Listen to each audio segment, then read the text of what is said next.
E aí, gente? Belezinha? Vamos lá, continuar com os assuntos, né, da Guerra Fria. Dessa vez falar de algumas revoluções e aí de algumas guerras também que indicavam aí essa luta socialista, capitalista.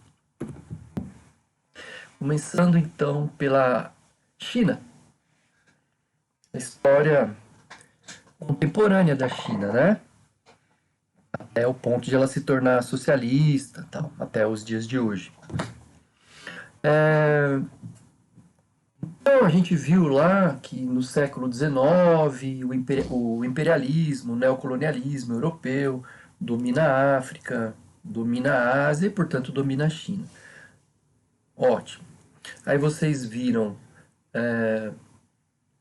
que ao longo do XIX e no começo do XX, a China era um império fraco, explorado, matéria-prima explorada, tal, os detalhes da Guerra do Ópio, enfim. Em 1911, começo do século XX, então, começa o movimento nacionalista. Isso não é exclusivo da China, certo? Vocês viram lá nas aulas de independência da Ásia e da África que vários movimentos nacionalistas vão surgir, pipocar pelos países, tentando combater o imperialismo dos europeus, combater o neocolonialismo. Né? E na China não seria diferente. Então esse movimento nacionalista gera uma guerra civil, lutas por independência, longos anos, né, de luta, até que em 1949, um indivíduo que eu já vou mostrar para vocês, chamado Mao Tse Tung, super importante na história da China, né? Ele vai lá e cria a República Popular da China com a lógica socialista, dentro do nosso contexto aqui de Guerra Fria. Tudo bem, e aí o que acontece com a China? Estatização da economia. Lembra? A esquerda, no pensamento da esquerda, predomina um Estado com maior interferência e com menos propriedade privada, que é típico da direita. Então, Mao Tse Tung ele vai lá, estatiza a economia, estatiza a indústria, a agricultura, etc., sobre o controle do Estado. E ele, Mao Tse Tung, é líder desse Estado. Tá. Que mais? Confisco das grandes propriedades, instalação de fazendas coletivas e algo que passou a ser chamado de o grande salto para frente, a partir dessas fazendas coletivas, né? Contraditória essa história, porque 20 milhões de mortos na China, né? Por causa da falta de alimentação, vítima então da escassez desse grande salto para frente, chamado grande salto para frente. Portanto, a China passa a receber severas críticas diante de tal situação de estatização da economia. Tá. O Mao Tse Tung morre. Em 76 entra o Deng Xiaoping, que é o segundo indivíduo aqui de grande importância, não é? Por quê? Porque ele cria aquilo que se convencionou chamar de socialismo de mercado. Então, peraí, vamos pensar. Socialismo no sentido político, né? O Estado controlando as decisões, e socialismo de mercado. Mercado tem a ver com a lógica da propriedade privada, portanto, uma característica tipicamente capitalista, dentro da nossa lógica maior aqui de Guerra Fria. Então, digamos que a China, de 76 até hoje, mescla os elementos. Não é? Uma política de uma de uma forte imposição estatal, politicamente, mas que é aberto para o mundo em termos de mercado, em termos de compra e venda. Haja visto grande quantidade de produtos que a gente consome aqui no Ocidente, que está lá, Made in China. Repare que a China ela adota uma estratégia diferente da União Soviética. A União Soviética se fechou politicamente, é o Estado que controla a política e ponto, e a União Soviética se fechou economicamente. Né? Então tudo deveria ser produzido ali dentro. Não tinham negociações com outros países, porque isso é uma característica típica do capitalismo. Tá. Então essa é brevemente aqui a história da China. Da China de meados do século XX até hoje. Aí então, essa primeira imagem aqui do Mao Tse Tung, né? E aqui do Deng Xiaoping, que implementou o socialismo de mercado. Essa foto aqui muito clássica da época. Mao. Em relação à Guerra da Coreia. Então, assim, a Coreia ela estava sob o domínio japonês até 1945, ou seja, com o fim da guerra, né?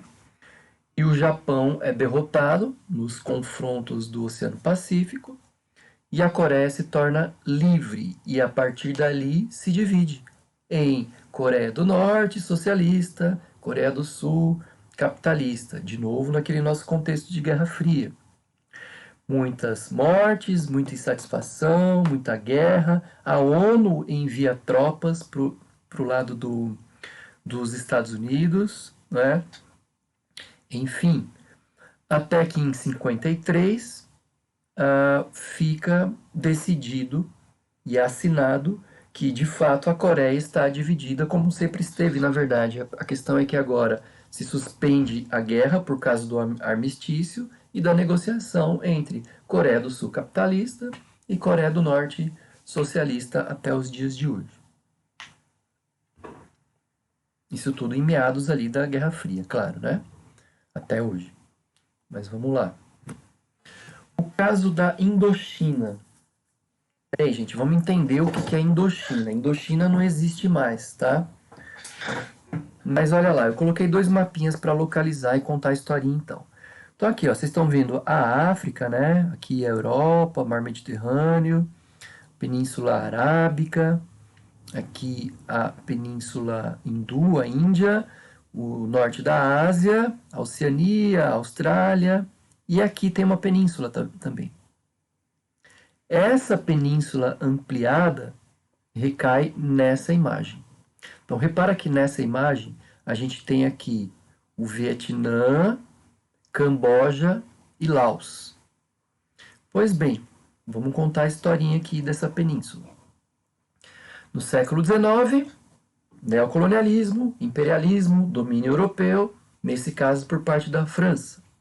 Entramos para o século XX, começa o movimento nacionalista. Lembra, é sempre a mesma história, né? Começa um movimento nacionalista de libertação, não queremos mais fazer parte dos franceses, até que comunistas assumem, né, socialistas assumem essa lógica desse nacionalismo de libertação, e em 54 os franceses são expulsos da Indochina, a antiga Indochina se divide em 4 países. Eu coloquei 3, é que depois vai acontecer uma unificação. Mas olha aqui, Vietnã do Norte, socialista, Vietnã do Sul, capitalista, Laos e Camboja. Certo?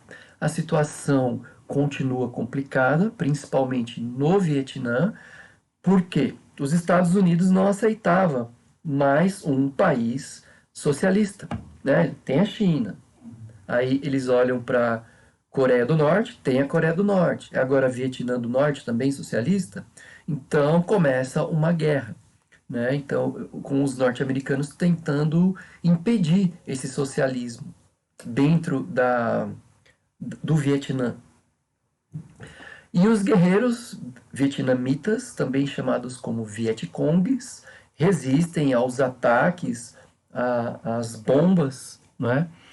E tinha uma bomba chamada Napalm, né? Que ela vai queimando a lateral. É uma espécie de líquidos, né, inflamáveis, que são voláteis e que percorrem um espaço grande de queima. Enfim, milhares de pessoas mortas, queimavam as florestas, que é onde os vietnamitas acabavam se escondendo embaixo do chão, muitas vezes. Eles cavavam buracos e colocavam palha, conforme o exército ia passando, eles espetavam e matavam as pessoas, era a forma de eles tentarem resistir. Enfim, Estados Unidos manda 2 milhões de soldados para o Vietnã. E os Estados Unidos não conseguem vencer os vietnamitas, os Vietcongs. A questão começa a ganhar uma proporção internacional pelo massacre, tanto dos vietnamitas quanto dos jovens dos Estados Unidos que viviam. Principalmente essas críticas estão relacionadas aos movimentos que estavam acontecendo dentro do próprio Estados Unidos, que era o movimento hippie, o movimento de paz e amor, criticando e condenando os jovens que estavam morrendo na guerra do Vietnã, tanto para um lado quanto para o outro. E então, os Estados Unidos é derrotado, os militares vão embora, fugidos, né, em centenas de helicópteros, e o Vietnã vence e passa a se unificar, e por isso eu coloquei uma imagem aqui, né, não duas divididas tal, com a capital em Hanoi, no norte, né, do Vietnã, mas agora unificado e seguindo a lógica do socialismo. Aqui está uma imagem, né, de uma menina chamada Kim Poo, eu não lembro se é assim que fala, né? É uma das imagens mais populares do século XX, que está dentro desse contexto de Guerra Fria no Vietnã, né? Atrás a bomba de napalm, os soldados, as crianças fugidas, a menina ela teve o corpo queimado, ela não morreu, né? Mas aí, então ela se tornou uma mulher, se tornou mãe, e aqui uma foto atual, ela mostrando o estado que ficou a pele dela diante da bomba napalm. Então, gente, é isso. Valeu, até.